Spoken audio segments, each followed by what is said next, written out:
Mari kita lanjutkan pembahasan berikutnya, yaitu mengenai performing. Di segmen sebelumnya kita sudah membahas mengenai pembelajaran, di mana pembelajaran itu berkaitan dengan perubahan pada diri seseorang. Nah, kalau performa ini berkaitan dengan hasil belajar dan hasil yang diharapkan. Idealnya, performa dikatakan baik ketika hasil belajar sudah sesuai dengan hasil yang diharapkan. Untuk memastikan bahwa perubahan telah terjadi dan bahwa tujuan dan sasaran telah tercapai, maka performa itu harus dapat diukur dan diamati. Nah, di sini asesmen digunakan untuk mengukur performance dari pembelajar. Seperti yang sudah dijelaskan di segmen pertama, ada dua jenis asesmen, yaitu formative assessment dan summative assessment. Fungsi formative assessment apabila dilihat dari kacamata pembelajar adalah menjawab pertanyaan berikut. Where am I going? Artinya pembelajar perlu mengetahui target dan tujuan dari pembelajar. Kemudian, where am I now? Artinya pembelajar perlu tahu di mana kemampuannya saat ini. Kemudian yang terakhir, how can I close the gap? Nah, dengan mengetahui kemampuan saat ini dan tujuan pembelajaran, maka selanjutnya adalah mencari tindakan berikutnya yang perlu dilakukan untuk mengejar ketertinggalan.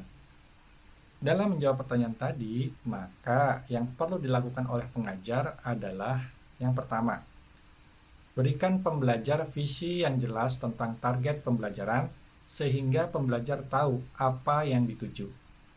Kemudian yang kedua, pengukuran harus dapat membantu siswa mengidentifikasi area yang bermasalah, sehingga pembelajar tahu area atau materi apa yang perlu mendapat perhatian lebih.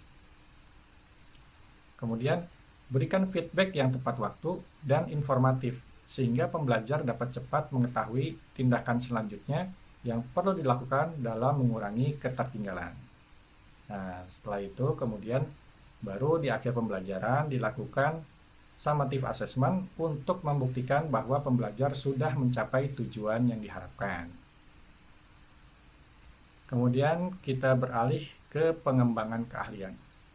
Dua bersaudara Stuart E. Dreyfus dan Hubert L. Dreyfus dari University of California, Berkeley mengidentifikasikan 5 level penguasaan seseorang terhadap sebuah keahlian, yaitu yang pertama, level novice atau pemula. Di level ini, seseorang tidak ada pengetahuan atau masih dalam tahap pengenalan tentang istilah dan aturan dasar. Kedua, level advanced beginner. Di level ini, seseorang sudah mampu untuk mengikuti prosedur dan pedoman dasar. Kemudian level selanjutnya adalah competence. Di level ini, seseorang mampu bertindak secara mandiri dengan hanya sedikit bimbingan dan pengawasan. Kemudian level selanjutnya, proficiency. Di level ini, seseorang mampu melihat sesuatu secara menyeluruh. Kemudian yang terakhir adalah level expertise. Di level ini, seseorang mampu dengan segera memahami situasi dan menghasilkan respon solusi yang tepat dengan mudah.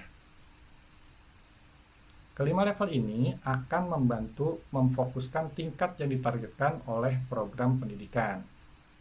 5 tingkatan ini harus dilalui secara bertahap.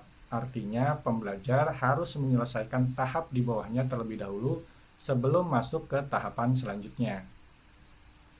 Contohnya nih, level keahlian matematika untuk siswa sekolah dasar itu ada di level novice. Sedangkan untuk sekolah menengah berada di level advanced beginner. Untuk dapat masuk ke level advanced beginner, kita harus lulus dulu level novice-nya.